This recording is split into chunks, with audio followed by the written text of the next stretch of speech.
हाँ जी, राम राम नमस्कार आप सभी को। राजस्थान क्लासेस के यूट्यूब प्लेटफॉर्म पर आप सभी का पुनः हार्दिक स्वागत अभिनंदन है।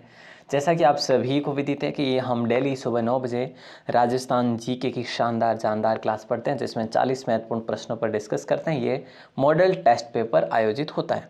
दोस्तों आज ये 14वां मॉडल पेपर है, ठीक है। अगर आप पहली बार हैं चैनल पर तो मैं आपको बता दूं, ये 14वां मॉडल पेपर है। इससे पहले हमने 1 से लेकर 13 मॉडल पेपर पढ़ लिए हैं, जिसमें 40 प्रश्न हर मॉडल पेपर में रहे हैं। तो कल का मॉडल पेपर इससे भी बेहतर हुआ था और आज उससे भी बेहतर है ना। तो हम कहें तो इनमें से आपको जो टारगेट दिए जाने वाले हैं, कितने प्रश्न आप सही करेंगे, यानी कि मैं आपको कहूं कि 40 में से अगर आप आज 30 प्रश्न सही कर लेते हैं ना, तो आपकी तैयारी बेहतर है राजस्थान जीके में, है ना। तो आप एमसीक्यूज बेस पर भी अपनी तैयारी को जारी रख सकते हैं। और दोस्तों आप हमारे व्हाट्सएप ग्रुप में भी ज्वाइन हो सकते हैं, लास्ट में नंबर दे दूंगा या बीच में। और आप अगर देखो, अगर आप पशुपालन सब्जेक्ट की पीडीएफ चाहिए, है ना, या फिर आपको राजस्थान जीके की या मैथ्स की, है ना, तो आपको अगर पीडीएफ नोट्स चाहिए तो आप क्या करें, गूगल में जाइए और rajasthanclasses.in टाइप करिएगा। वहाँ पे आपको फ्री ऑफ कॉस्ट में पीडीएफ मिल जाएगी। इतना तो कर ही सकते हैं, बाकी तो अब देखो फ्री क्लासेस भी दे पा रहे हैं, है ना। पहला ही प्रश्न है, बड़ा शानदार प्रश्न होने वाला है और बेहतर प्रश्न होगा ये, यकीन मानिए। देखिए, सही युग्म सुमेलित कीजिए। जसनाथ जी, शीतला माता, जाम्बो जी और जीण माता। देखो आपको 2 तो पता होने ही चाहिए, मैंने आपको कई बार बताया। अगर जीण माता का आपको पता है कि रेवासा में है, तो 4 में 1 कहीं पर आ रहा है, 4 में 1 कहीं पर भी नहीं आ रहा, सिर्फ और सिर्फ 1 में ही आ रहा है, यानी ऑप्शन ए सही आंसर हो जाएगा। सीधी सी बात है, ठीक है। अब आप कर सकते हैं, शीतला माता को छाक्षु कर लीजिएगा, है ना। जसनाथ जी को कतरी असर कर लीजिएगा, जसनाथ जी कतरी असर, शीतला माता साक्षु, जाम्बो जी मुकाम, है ना। तो इस प्रकार से आपका ऑप्शन ए राइट आंसर हो जाएगा। राजस्थान के कौन से क्षेत्र में चैत्र शुक्ल पंचमी को गुलाबी गणगौर मनाई जाती है? तो बताइए दोस्तों, क्या होगा राइट आंसर? बड़ा ही शानदार सवाल है और राइट आंसर आप सभी का हो जाएगा। यहाँ पे क्या होगा बताइए सर? नाथ द्वारा होगा सर। गुलाबी गणगौर जो है ये नाथ द्वारा की पॉपुलर है। गुलाबी गणगौर कहाँ की पॉपुलर है? नाथ द्वारा की। नाथ द्वारा कहाँ पे? राजसमंद में। अगला सवाल क्या है? संत पीर शाह अली और तुकनगीर ने 400 साल पहले मेवाड़ में किस ख्याल की रचना करी थी? दोस्तों संत पीर शाह अली थे एक तो, और एक तुकनगीर थे। दोनों ने 400 वर्ष पहले, कुछ और ज़्यादा ही हो गए हैं, तो इन्होंने तुर्रा कलंगी ख्याल की रचना करी थी। ऑप्शन सी आप सभी का सही आंसर होगा। बड़ा लाजवाब सवाल था। निम्न में से कौन सा एक राजस्थान का मंदिर सही सुमेलित है? यानी एकलिंग जी मंदिर माउंट आबू, ये गलत है दोस्तों। सूर्य मंदिर उदयपुर, ये गलत है दोस्तों। मेवाड़ मंदिर देलवाड़ा का मंदिर ओसिया, गलत है। करणी माता मंदिर देशनोक, बिल्कुल सही है। देलवाड़ा मंदिर की बात करें तो सिरोही में है दोस्तों, पता होना चाहिए आपको। ये आपका है ना एकलिंग जी मंदिर आपका कहाँ पर है? उदयपुर में है, ये भी आपको पता होना चाहिए। और सूर्य मंदिर की बात करें, ये आपके ओसिया में है। ओसिया आपके जोधपुर ग्रामीण में पड़ता है, ये भी आपको पता होना चाहिए। अगला सवाल है, राजस्थान में अजमेर के विलय के समय वहाँ का मुख्यमंत्री कौन था? राजस्थान में अजमेर के विलय के समय वहाँ का मुख्यमंत्री कौन था? तो यहाँ पे आपका जो राइट आंसर होगा वो होगा हरिभाऊ उपाध्याय। दोस्तों अजमेर के मुख्यमंत्री एकमात्र ही रहे थे, और पहले कह लो, लास्ट कह लो, एकमात्र कह लो, यही थे हरिभाऊ उपाध्याय।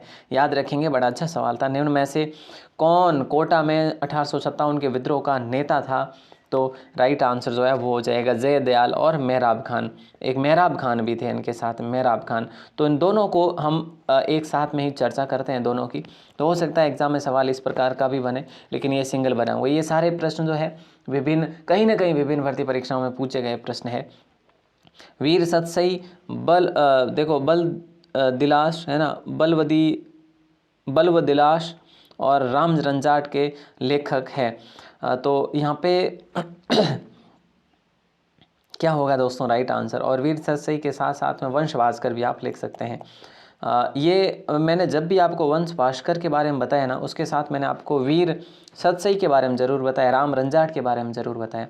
तो फिर आज वंश भास्कर ऑप्शन में नहीं है तो भी आप सही कर सकते हैं। अगर आपको याद है तो बहुत बढ़िया दोस्तों। सूर्यमल मिश्रण जो कि बूंदी के शासक राम सिंह के दरबारी कवि थे, है ना, राम सिंह के ये दरबारी कवि थे। कौन? सूर्यमल मिश्रण।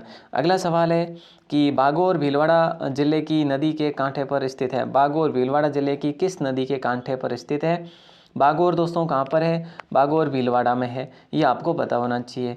राइट आंसर होगा कोठारी नदी के किनारे। कोठारी पर एक बांध भी बना हुआ है जिसका नाम है मेजा बांध, ये भी आपको पता हो, है ना।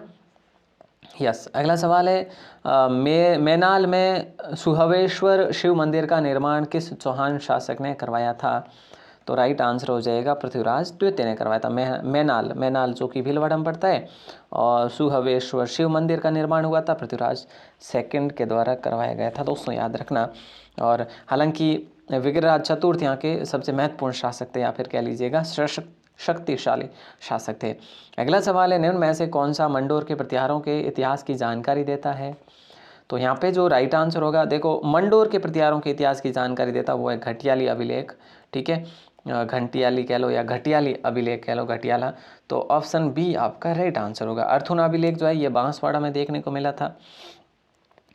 अगला सवाल है कि निम्न में से कौन से शासक ने अकबर से वैवाहिक संबंध स्थापित नहीं किए? प्रश्न को कई बार हम है ना ये त्रुटियां रख लेते हैं जब भी हम प्रश्न को पढ़ते हैं, तो देखिए अकबर से वैवाहिक संबंध स्थापित नहीं किए, ये देखना आपको। आमेर के बहारमल ने तो सबसे पहले किए थे, है ना, ये तो हो ही नहीं सकता। जैसलमेर के राव हर्राय ने भी किए थे। ये नागौर दरबार में 1570 में इन्होंने क्या करा था? स्वाधीनता स्वीकार करी थी, अधीनता स्वीकार करी थी। रणथंभौर के राव सुरजनहाड़ा, बीकानेर के राव कल्याणमल। तो यहाँ पे आपका ऑप्शन सी भी है सॉरी, ऑप्शन डी कल्याणमल ने भी करे थे, लेकिन रणथंभौर के राव सुरजन सिंहाड़ा ने करा। ऑप्शन सी आपका करेक्ट आंसर हो जाएगा, यहाँ पर 3 को लिख सकते हैं।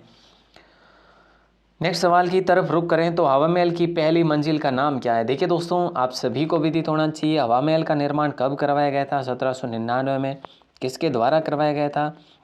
महाराजा प्रताप सिंह के द्वारा, है ना, महाराजा प्रताप सिंह के द्वारा करवाया गया था। अगर आपसे यहाँ पे सवाल करूँ मैं कि भाई कितने मंजिल की है, तो 5 मंजिला है। ये कृष्ण भगवान के मुकुट के समान है। तो यहाँ पे आपका जो राइट आंसर होगा 5 मंजिल है, जिसमें से हवा महल की पहली मंजिल का जो नाम है वो आपसे पूछा जा रहा है, वो है प्रताप मंदिर। पहली मंजिल का नाम प्रताप मंदिर है। अगला सवाल है अफीम से संबंधित रॉयल कमीशन निम्न में से किस वर्ष में राजस्थान आया था? तो यहाँ पे जो राइट आंसर होगा 1893 में आया था, ठीक है, 1893। ऑप्शन जो है बी आपका राइट आंसर होगा। अगला सवाल है बेंगू किसान आंदोलन का नेतृत्व किसने करा था? ये आपसे सवाल किया जा रहा है। तो देखिए दोस्तों, राइट आंसर क्या होगा? प्रोफेसर रामनारायण चौधरी होगा।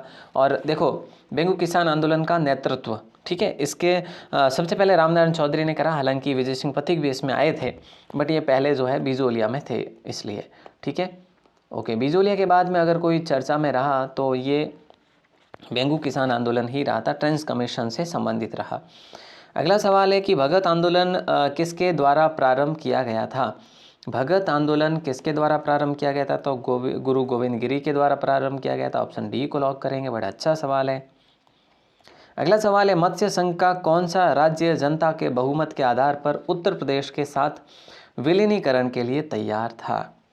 तो देखिए दोस्तों, ऑप्शन सी को लॉक करेंगे, धौलपुर को, है ना, धौलपुर को लॉक कर देंगे, ऑप्शन सी को। बड़ा अच्छा सवाल है। मत्स्य संघ का कौन सा राज्य जनता के बहुमत के आधार पर उत्तर प्रदेश के साथ विलीन करने के लिए तैयार था? ये धौलपुर था। अगला सवाल है मई 1947 को काली बाई अपने अध्यापक को मुक्त करने के दौरान, मैंने आपको क्या बताया, ये हर एक मॉडल पेपर हम इस प्रश्न को पढ़ते हैं और ये सवाल कई बार एग्जाम में पूछा भी गया है। तो ये डूंगरपुर का रास्तापाल जो स्कूल था, रास्तापाल, है ना, रास्तापाल कांड के नाम से जाना गया। ये 1946 में घटना हुई थी। अगला सवाल देखिए कि राजस्थान में स्वतंत्रता आंदोलन के दौरान गिरफ्तार होने वाली राजस्थान की पहली महिला कौन थी? स्वतंत्रता आंदोलन के दौरान गिरफ्तार होने वाली, तो रतन शास्त्री को लॉक करें या अंजना देवी चौधरी को? तो बोले सर अंजना देवी चौधरी को ही लॉक करेंगे हम, तो ऑप्शन बी को। इम्पोर्टेंट सवाल है, बड़ा इंपॉर्टेंट सवाल है ये। राजस्थान के किस गढ़ को धाराधार गढ़ के नाम से भी जाना जाता है? तो देखो, इन सभी के अलग अलग नाम है। हालांकि भटनेर का किला, भटनेर के किले को उत्तर भड़ किवाड़ कहा जाता है, ठीक है, सॉरी भाटी भड़ किवाड़, है ना, भाटी भड़ किवाड़ कहा जाता है।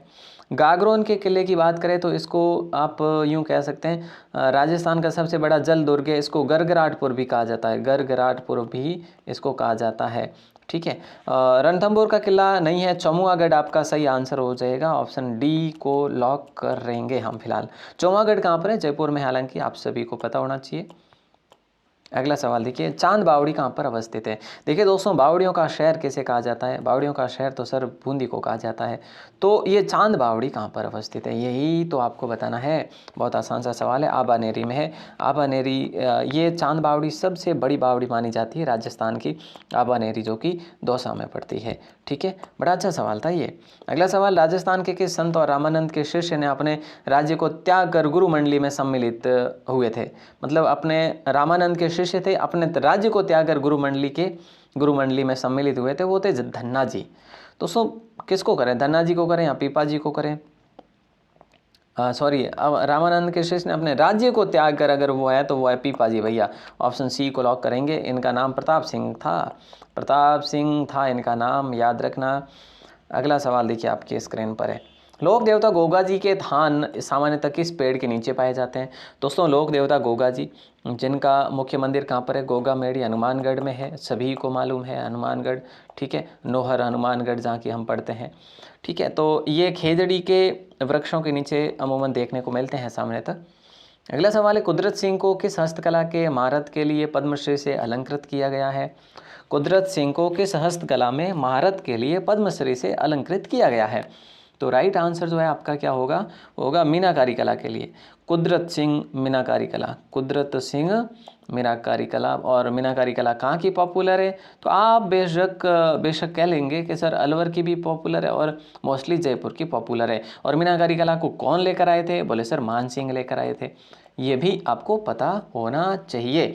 अगला सवाल देखिए, मोहम्मद शाह और साहिब राम किस राजस्थानी चित्रकला शैली से संबंध रखते हैं।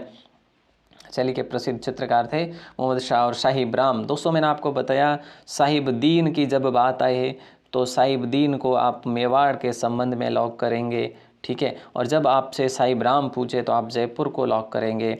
ठीक है, तो कितना बड़ा अच्छा जो है आपके लिए ट्रिक भी बताया, कई बार बताया था आपको। ठीक है, तो ऑप्शन ए को लॉक करेंगे। तो यहाँ पे रिलेट हो गया ना, मोहम्मद शाह भले ही ऑप्शन में आए लेकिन हम साहिब राम को जानते थे, है ना। अगला सवाल है, दादू और उनके शिष्यों की रचनाएं अधिकतर किस भाषा में पाई गई। तो ये ढूंढाड़ी भाषा में, यह भी असिस्टेंट प्रोफेसर एग्जाम में भी प्रश्न पूछा गया था।